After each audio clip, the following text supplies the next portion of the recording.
Good morning, please sit down. Thank you sir. बच्चों, मैं आपके लिए ये सौर मंडल का मॉडल बना के लाया हूँ। हम इस मॉडल को थोड़ा बाद में देखते हैं, पहले थोड़ा इसको समझ लेते हैं। ब्लैक बोर्ड में यहाँ पर ये इस तरह चित्र आपके पाठ्य पुस्तक में भी दिया हुआ है, इसको देखते हैं। तो सूर्य है और सूर्य से दूरी के क्रमों में ग्रहों का नाम लिखा हुआ है, आपके पुस्तक में भी है। तो हम एक बार देखते हैं, सूर्य से दूरी के क्रम में जो ग्रहों का नाम है वो आप लोगों को बोल के बताना है।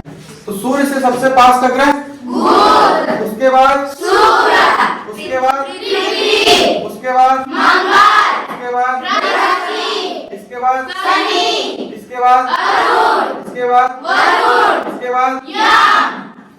सूर्य से सबसे पास का ग्रह कौन सा है? बुध। सबसे दूर का ग्रह कौन सा है? यम। लेकिन वास्तव में यम को वैज्ञानिक लोग आज की तिथि में ग्रह नहीं मान रहे हैं। ये आपके पुस्तक में बताया गया है।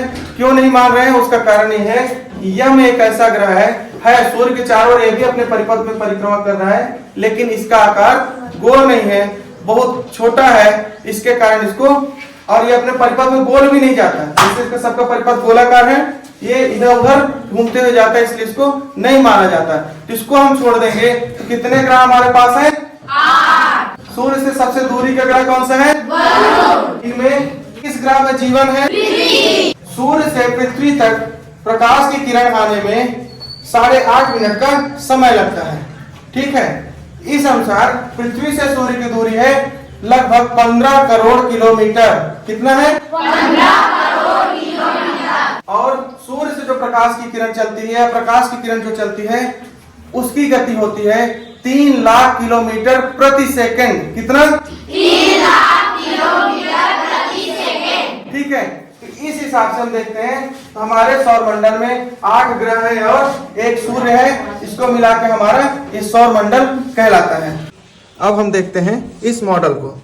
तो मॉडल में सबसे बीच में क्या है? सूर्य है, सन इंग्लिश में बोलते हैं। तो सन हो गया। इससे सबसे पास का ग्रह ये क्या है? बुध है। मरकुरी है, यह सूर्य के सबसे पास का ग्रह है। अधिकांश समय सूर्य के प्रकाश कारण दिखाई नहीं देता। सूर्य के निकट होने के कारण अत्यधिक गर्म हो। बुध पर भी किसी तरह का वायुमंडल नहीं है तथा धरातल जो इसकी सतह है वो चट्टानी है। इसका कोई अभी तक उपग्रह प्राप्त नहीं हुआ है। दूसरे ग्रह की बात करते हैं, शुक्र की। यह भी अपने परिपथ में ऐसे चक्कर लगाता है। यह सबसे चमकीला दिखाई देता है क्योंकि सूर्य की लाइट इसमें सबसे ज्यादा पड़ती है और सूर्य के चमकीलेपन के कारण उसका घने बादलों से युक्त वायुमंडल है जो अपने ऊपर पड़ने प्रकाश के लगभग 3/4 भाग को परावर्तित कर देता है। पूरा यहाँ पर गैस है जिसके कारण ये परावर्तित करते हैं। सूर्योदय से कुछ पहले तथा सूर्यास्त के तुरंत बाद यह क्षितिज पर यानी आसमान में एकदम लास्ट में जहाँ धरती और आसमान मिलते हुए दिखाई देता है, वहां पर अधिक चमकीले तारे के रूप में यह दिखाई देता है।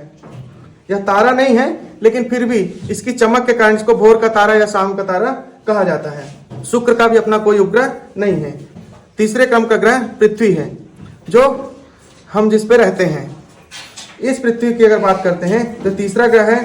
पृथ्वी के अलावा अन्य किसी ग्रह में अभी तक जीवन नहीं है। पृथ्वी सूर्य की परिक्रमा 365.26 दिन में कर लेता है। कोई भी ग्रह जो है अपना एक परिक्रमा जब सूर्य का करता है तो उसको 1 वर्ष कहते हैं। हमारी पृथ्वी जो है एक परिक्रमा पूरा सूर्य का 365 दिन और उसके बाद 0.26 लिखा हुआ है, लगभग 1/4 और दिन के बराबर करती है। इसीलिए हर 4 साल में हम लोग एक लीप ईयर यानी 366 दिन का वर्ष करके उसको बराबर कर लेते हैं। अपने अक्ष पर ये जितने भी ग्रह हैं अपने जगह में घूमते भी हैं। अपने जगह घूमने का इसका समय होता है, हमारी पृथ्वी का 24 घंटा है। उसी कारण दिन और रात भी होता है। जैसे सूर्य है, इसकी लाइट इधर अभी पड़ रही है, इधर क्या है? रात है, इधर दिन है। पृथ्वी घूमेगी, घूमने के बाद फिर जो भाग इधर उजाला रहेगा दिन, इधर रात। इसी तरह दिन रात भी होता है 24 घंटे में। इसी तरह पृथ्वी अपने जगह में घूमती है, इसको अक्ष का घूर्णन गति कहते हैं और पूरे परिपथ में घूमती है, उससे वर्ष कहलाता है। और हमारे पृथ्वी का एक उपग्रह है चंद्रमा। तो चंद्रमा जब यहाँ पे रहता है तब सूर्य की लाइट पड़ेगी, तब यहाँ के लोग चंद्रमा को देख पाएंगे। लेकिन चंद्रमा यहाँ पर है, जैसे पृथ्वी चक्कर वो भी लगा रहा है, यहाँ पर है तो पृथ्वी के लोग चंद्रमा को नहीं देख पाते। तो चंद्रमा का जो भाग पृथ्वी की ओर होता है वही बस हमको दिखाई पड़ता है। मंगल, ये लाल ग्रह भी कहते हैं, ये लाल कलर का है, मार्स इसका इंग्लिश में नाम है। वर्ष के अधिकांश दिनों में पृथ्वी से दिखाई देता है। इसके 2 प्राकृतिक उपग्रह हैं जो इसके चारों ओर चक्कर लगाते हैं। अगला सबसे बड़ा ग्रह है जुपिटर यानी बृहस्पति। सूर्य से बृहस्पति की दूरी उससे पहले 4 ग्रहों के सूर्य से दूरी को जोड़ने से प्राप्त दूरी से अधिक है। मतलब जो इसकी दूरी, इसकी दूरी, इसकी दूरी, इसकी दूरी जो है, इसको भी अगर जोड़ देते हैं दूरी को तो भी उससे ज्यादा दूरी है। किंतु यह ग्रह शुक्र तथा कभी कभी मंगल के अतिरिक्त अन्य ग्रहों की तुलना में अधिक चमकदार दिखाई देता है। इसका रंग भी कुछ इस तरह का है। इसका कारण इसके घने वायुमंडल द्वारा अधिकांश प्रकाश को परावर्तित कर देना है। बृहस्पति के पास 28 चंद्रमा है, प्राकृतिक उपग्रह 28 है जो अभी तक पता चले, जो इसका चक्कर लगा रहे हैं। अगले क्रम का ग्रह शनि है। यह 6वें नंबर पे आता है। सूर्य से इसकी दूरी बृहस्पति की दूरी से लगभग दुगनी है।